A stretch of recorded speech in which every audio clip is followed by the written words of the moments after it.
నమస్కారం. మీ విజయ్ కుమార్ గంట. తెలుగుదేశం పార్టీ మహానాడు ముగిసింది. ఇంధన పొదుపు చర్యల్లో భాగంగా ఈసారి మహానాడుని హైబ్రిడ్ పద్ధతిలో, అంటే కొంత భాగం నేరుగా సభాపూర్వకంగాను, కొంత భాగం డిజిటల్ అంటే ఈ వర్చువల్గాను నిర్వహించారు.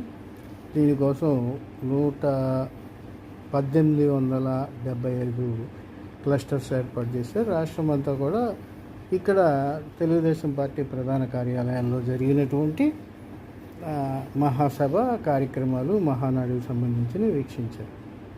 సో అదొక రికార్డుగా పార్టీ చెప్తుంది. అయితే ఈ మహానాడుకి ఉన్న ప్రాధాన్యతను మనం గమనించినప్పుడు, మహిళలకి చట్టసభల్లో 33% రిజర్వేషన్ ఇవ్వాలి అనే నినాదం ఇక్కడ చేశారు. చేసేప్పుడు ఇది చట్టసభల్లో సమ్మతం కాకపోయినా పార్టీ పరంగా వచ్చే ఎన్నికల్లో 33% పార్టీ పరంగా మహిళలకు చట్టసభల్లో కేటాయిస్తామని ప్రకటించారని, 33% మహిళలకి టికెట్లు ఇస్తామని, ఎమ్మెల్యే కానీ ఎంపీ. ఇది ఒక చారిత్రాత్మకమైనటువంటి నిర్ణయమే. దీన్ని ఎలా అమలు చేస్తారనేటువంటిది అంశాన్ని తర్వాత ఇద్దాం. ఇక్కడ లోకేష్ ఒక చిన్న కొసమెరుపు చెప్పారు. సాధ్యమైనంత వరకు కేంద్రంపై ఈ దిశలో ఒత్తిడి చేసి మరొకసారి మహిళా బిల్లుని ప్రవేశపెట్టే విధంగా చేస్తాము.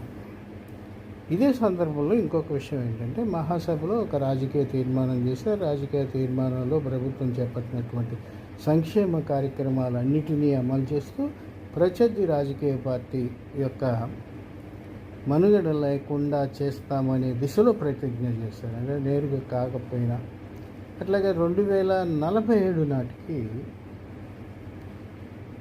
ఒక విజన్తో విశ్వవిఖ్యాతం, అంటే విశ్వవ్యాప్తంగా గుర్తింపు పొందే విధంగా ఏపీని తీర్చిదిద్దుతామని చెప్పి స్పష్టం చేశారు. అన్నిటికన్నా ముఖ్యమైనటువంటి విషయం ఏంటంటే, నందమూరి తారక రామారావుకి భారతరత్న ఇవ్వాలి అనే తీర్మానాన్ని స్వయంగా ముఖ్యమంత్రి ప్రవేశపెట్టడం, అట్లాగే ఈ రాజకీయ తీర్మానాన్ని కింజరపు రామ్మోహన్ నాయుడు, స్త్రీలకి 33% రిజర్వేషన్ని Telugu Desam party working president Nara Lokesh నిర్వహించారు. సభ రికార్డులు సాధించిందని స్వయంగా చంద్రబాబే